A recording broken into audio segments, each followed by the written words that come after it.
రాష్ట్రంలో పెట్టుబడులు పెట్టేందుకు కెనడాలోని ఓంటారియో స్టేట్కు చెందిన కంపెనీ ముందుకొచ్చింది. ఈ మేరకు ఇవాళ తాజ్ కృష్ణ హోటల్లో జరిగిన కార్యక్రమంలో డేటావిడ్ కంపెనీలో తెలంగాణ సర్కార్ మెమరాండం ఆఫ్ అండర్స్టాండింగ్ కుదుర్చుకుంది. ఈ సందర్భంగా మంత్రి జూపల్లి మాట్లాడుతూ హైదరాబాద్ పెట్టుబడులకు స్వర్గధామమని అన్నారు.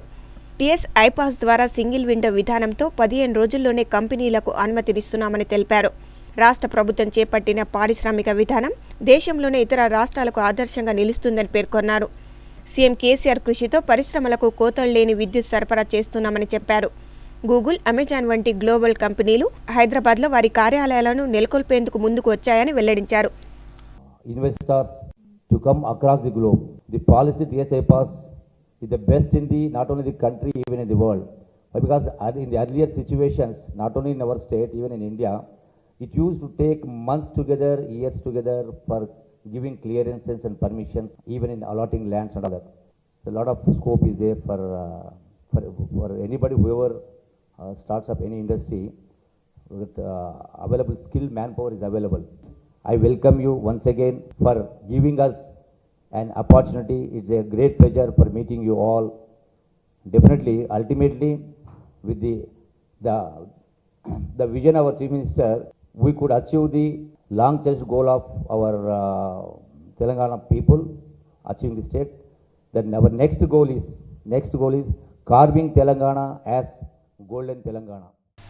రాష్ట్ర ఆర్థిక శాఖ మంత్రి ఈటెల రాజేందర్ ఈ నెల 6న ఢిల్లీ వెళ్లనున్నారు. ఈ సందర్భంగా ఢిల్లీలో అన్ని రాష్ట్రాల, కేంద్రపాలిత రాష్ట్రాల మంత్రుల సమావేశంలో ఆయన పాల్గొంటారు. కేంద్ర ఆర్థిక మంత్రి అరుణ్ జైట్లీ అధ్యక్షతన జరిగే సమావేశంలో కేంద్ర బడ్జెట్ తయారీపై సలహాలు, సూచనలు తదితర అంశాలపై చర్చించనున్నారు. భాగ్యనగరం మరో జాతీయ సదస్సుకు వేదికైంది. ఇవాళ హైదరాబాద్ నగరంలోని ప్రగతి రిసార్ట్స్లో పీఎస్సీ చైర్మన్ల 18వ జాతీయ సదస్సు ప్రారంభమైంది. మంత్రి కేటీఆర్ జ్యోతి ప్రజ్వలన చేసి సదస్సును ప్రారంభించారు.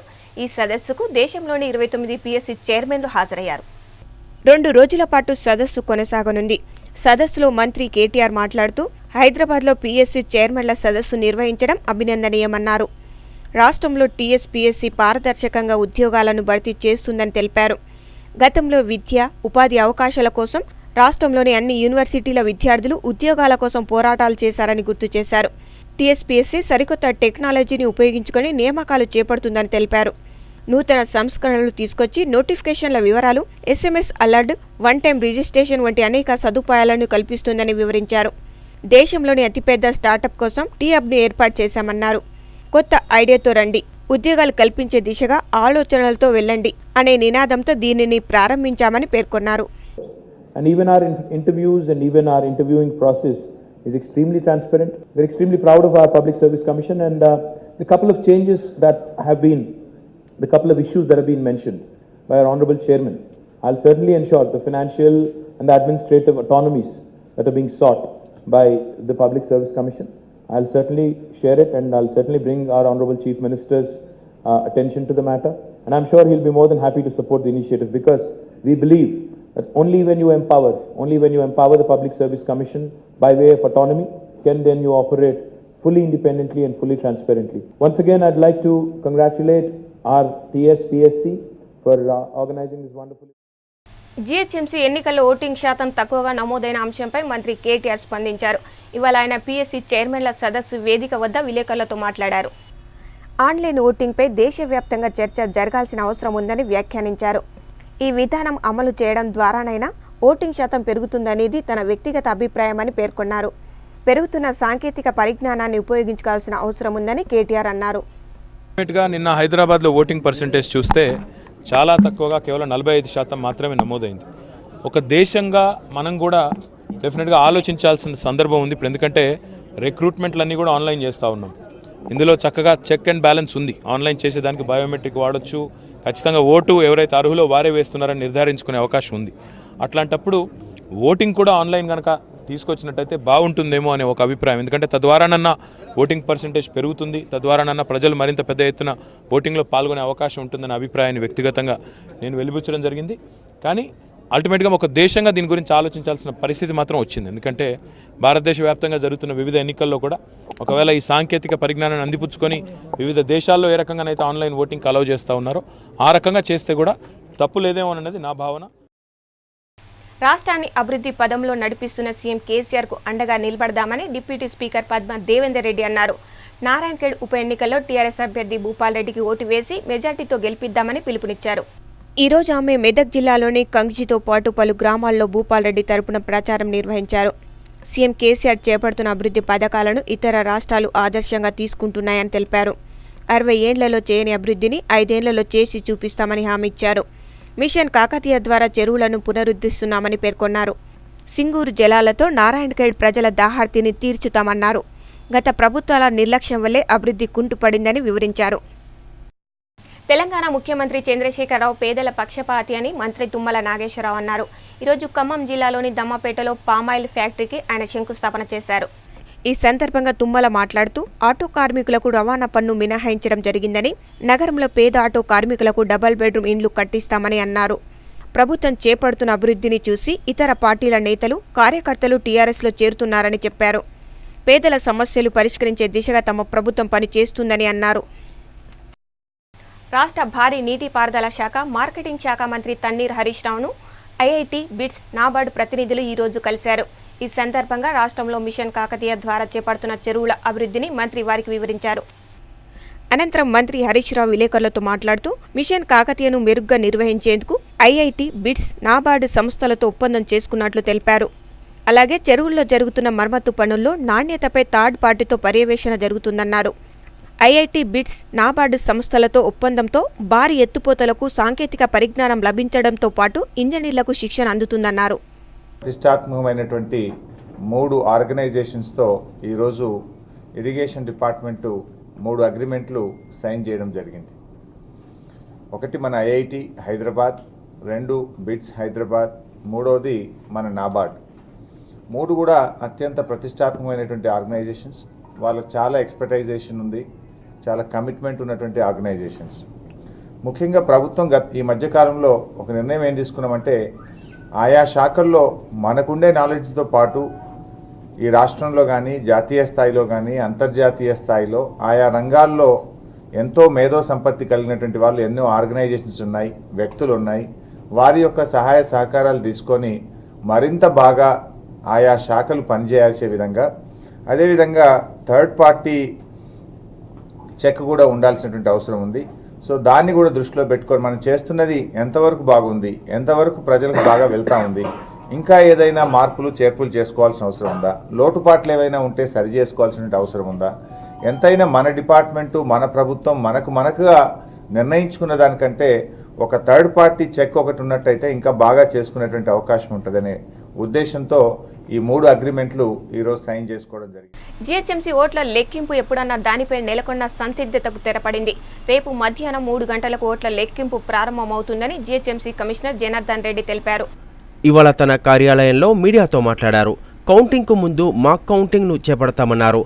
కౌంటింగ్ సమయంలో మొదట ప్రింట్ మీడియాను మాత్రమే అనుమతిస్తామని చెప్పారు. ఆ తర్వాత ఎలక్ట్రానిక్ మీడియాను అనుమతిస్తామని తెలిపారు.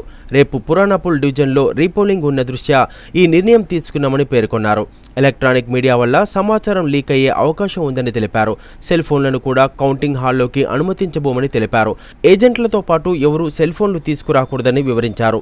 మధ్యాహ్నం 3 గంటలకు ఓట్ల లెక్కింపు ప్రారంభమవుతుందని, కౌంటింగ్ ప్రారంభమైన మొదటి అర్ధగంట పోస్టల్ బ్యాలెట్ ఓట్ల లెక్కింపు ఉంటుందని వెల్లడించారు. తొలి రౌండ్లోనే లెక్కింపు ఆలస్యం అవుతుందని, మిగతా రౌండ్లలో లెక్కింపు వేగంగా జరుగుతుందని వివరించారు. సాయంత్రం 5 గంటల తర్వాతే ఫలితాల వెల్లడి ఉంటుందని వివరించారు. కౌంటింగ్ ప్రారంభమైన 4 గంటల్లో ఫలితాలు పూర్తిగా వెలువడతాయని తెలిపారు కమిషనర్ జనార్దన్ రెడ్డి. లగ్భగ్ 2 అవర్స్లో రిజల్ట్ ఇచ్చే పరిస్థితి ఉంది. 5-5:30 గంటల మధ్యన ఒక 26 వార్డులలో రిజల్ట్ ఇచ్చేటువంటి అవకాశం ఉంది. అండ్ స్టార్ట్ అయిన 3 గంటల లోపల ఇంకొక 26 వార్డులలో రిజల్ట్ ఇచ్చే అవకాశం ఉంది. అంటే 6 o'clock 26-52 పోతే మిగతాది 98 3 నుంచి 4 మ్యాక్సిమం 4 అనుకుంటున్నాము. ఎక్కడైనా ఏదైనా కొంచెం ఆలస్యం అయితే 4.5 కానీ మ్యాక్సిమం రిజల్ట్స్ స్టార్ట్ చేసినప్పటి నుంచి 4 అవర్స్లో అని ఇందాక సెల్ కాన్ఫరెన్స్ చేయడం జరిగింది. They are all confident. So ఫస్ట్లోనే కొంచెం ఆలస్యం అవుతుంది కానీ second round, third round, fourth round అంతా సెట్ అయిపోతుంది. సో రిజల్ట్స్ మొత్తం మీద 8 గంటలకు లగ్భగ్ అన్నీ వచ్చేటువంటి అవకాశం ఉంది. ఏమ్మా? అవును, ఏజెంట్లు బయటకు ఎప్పుడు పోతారు? 5 తర్వాతనే. 5 లోపల ఇంకా అంటే 5 లోపల ఏమైపోదు కదా. ఏజెంట్ సెల్ ఫోన్ లేదు, ఏజెంట్ 5 తర్వాతనే బయటకు పోతాడు. రేపు మొత్తం అన్నిట్లో లైవ్ వెబ్. అవును ఉంది కదా, అమెండ్ చేశారు, వాళ్ళు ఇచ్చారు. Election commission can do that. అంటే త్వరగా చేద్దామని లేట్ చేస్తే ఎవరికి ఇబ్బంది ఉండదు కదా. అంటే సపోజ్ నిన్న చెప్పి ఈరోజు చెప్పాలనుకో, రాత్రి లేట్ అయింది మాకు ప్రచారం కాలేదంటారు, కానీ కొంచెం ఆలస్యం చేస్తే ఎవరికి ఇబ్బంది లేదు. పార్లమెంట్ బడ్జెట్ సమావేశాల తేదీలు ఖరారయ్యాయి. ఈ నెల 23 నుంచి మార్చి 16 వరకు తొలి బడ్జెట్ సమావేశాలు కొనసాగనున్నాయి. ఏప్రిల్ 25 నుంచి మే 13 వరకు రెండో విడత సమావేశాలు కొనసాగనున్నాయి. ఈ నెల 23న బడ్జెట్ సమావేశాల సందర్భంగా ఉభయ సభలను ఉద్దేశించి రాష్ట్రపతి ప్రసంగించారు. 25న రైల్వే మంత్రి సురేష్ ప్రభు రైల్వే బడ్జెట్ను ప్రవేశపెట్టనున్నారు. 29న సాధారణ బడ్జెట్ను అరుణ్ జైట్లీ ప్రవేశపెట్టనున్నారు. 2 విడతలు కలిపి 43 రోజుల పాటు పార్లమెంటు సమావేశాలు జరగనున్నాయి. కాంగ్రెస్ను నామరూపాలు లేకుండా చేస్తానని అక్బరుద్దీన్ బిన్ లాడన్లా మాట్లాడుతున్నారని కాంగ్రెస్ ఎంపీ విహెచ్ తీవ్ర స్థాయిలో మండిపడ్డారు. పాత బస్తీ గురించి కేటీఆర్కు తెలియదని, ఎంఐఎంకు సహకరించడం అంటే పాముకు పాలు పోసినట్లే అని వ్యాఖ్యానించారు. పాత బస్తీలో ఎంఐఎం నేతలు దాదాగిరి చేస్తున్నారని ఆరోపించారు. అక్బరుద్దీన్పై కేసు నమోదు చేయాలని ఆయన డిమాండ్ చేశారు. జానా, ఉత్తమ్, షబ్బీర్కు ఇక్కడి సంగతులు తెలియవని, తమతో కూడా మాట్లాడాలని విహెచ్ అన్నారు. నేను ఏమంటున్నానంటే, నరేంద్ర మోడీ గాని ఇక్కడ ఉన్నటువంటి కేసీఆర్ గారికి నా రిక్వెస్ట్ చేస్తున్నా, ప్రతిసారి ఒకరిని వాడుకోవడం, వాళ్ళని వదలడం. ఇన్ని రోజులు మా వల్లనే పైకి వచ్చారు, మా నాయకులు కూడా అన్నాడు తప్పు చేశారు, నెత్తి మీద ఎక్కించుకున్నారు. ఇప్పుడు మా కాంగ్రెస్ నే బొంద పెడతాడట, ఆయన నామరూపాలు లెక్క చేస్తాడట. అందుగురించి ఇవాళ నేను ఏమంటున్నానంటే, ఇవాళ మా కేటీఆర్ గారు ఒక మందుకు వాళ్ళని అడిగి అన్నాడు. ఎందుకు వద్దండి, మీరు ఇలాంటి వాళ్లకు మీరు సపోర్ట్ చేస్తే మాకే గతి పట్టిందో మీకు అదే గతి పడుతుంది. నేను క్లియర్ గా చెప్తున్నా. ఎవరు మా కేటీఆర్ గారు, నీకు తెలియదు, నువ్వు ఏదో లండన్ లో చదివినావు, మరి ఎక్కడ చదివినావు, చదివి వచ్చినావు, ఒక్కసారి నువ్వు మున్సిపల్ మినిస్టర్ మీ నాయన ఇస్తా అంటున్నాడు. ఇక ఆ తర్వాత నీకు ఎటువంటి పరిస్థితి ఉంటుందో అప్పుడు అర్థమవుతుంది. హనుమంతన్న చెప్పింది కరెక్ట్ ఉండరా బాబు,